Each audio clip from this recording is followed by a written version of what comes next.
Victorians. In Victorian times, the criminals used a lot of slang words for things. In fact, they practically had their own language. All right, listen up. This is a flummet job.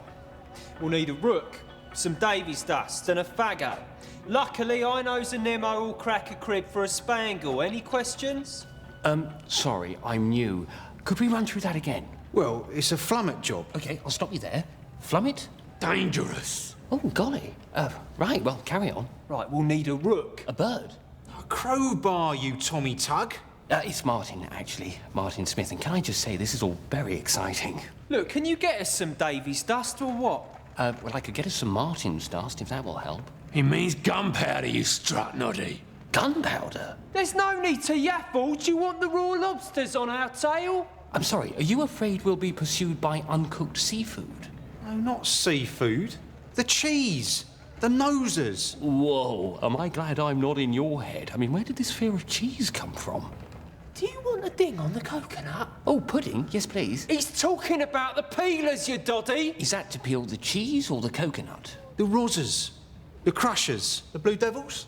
The cops. Oh, the police. Well, why didn't you just say? Because if they could understand what we're saying, then they'd know what we're up to, wouldn't they? And what are we up to? We're planning a burglary. Ah, as I suspected all along, Detective Martin Smith, Scotland Yard. Who's the strut noddy now, you back-jumping gumps? We are. It's a fair cop. In Victorian times, which of these was a punishable crime? A. Shaking a carpet in the street. B. Throwing snowballs. Or C. Sliding on the pavement. The answer is all three. In Victorian times, you could be fined for a lot of petty things, but there were also more serious crimes. Hello, my name is...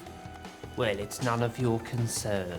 You're watching The Real Victorian Hustle, the show where real Victorian criminals show you real Victorian scams. Hand it back, Dodger.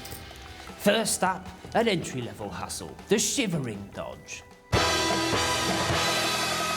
On a cold morning, just wear your thinnest clothes and shiver like crazy. With any luck, some tom-tug mug will take pity on you. Oh, Ma, you poor street urchin. You look positively freezing. I am perishing cold, sir. Here, buy yourself something warm. Oh, thank you, kind sir.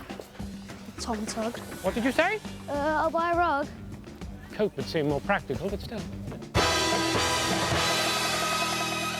I'll look after those, shall I, Dodger? How comes it's me who does the hard work, but you get to keep the spangle? 'Cause I'm the brains. Next hustle, the Lucifer dodge. All you need is a tray full of matches to sell. And, of course, another rich Tom Tug. Just pretend they've made you spill the matches. Oh no, my matches! Here's something for your trouble, boy.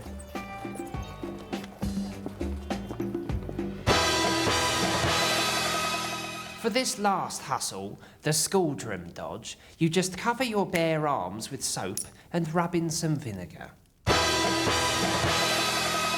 The unholy mess should look like ugly blisters. Oh, please help me, sir. I'm so very sick. If the soap on your arms isn't working for you, then you can also try sticking some soap in your mouth. I'm so very sick.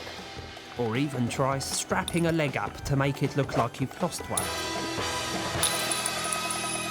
If you're thinking of trying any of these hustles, do be warned. Victorian police are wise to them. Largely because most Victorian police officers are ex-criminals who grew up doing them themselves. There he is, officer. There's the man who stole all my money. Little snick-fadger. You're nicked. One other Victorian hustle was to eat bread left out for the birds until someone took pity on you and gave you some cash. Though trust me, do not try nicking bread off a swan. They may look pretty, but they're ugly on the inside.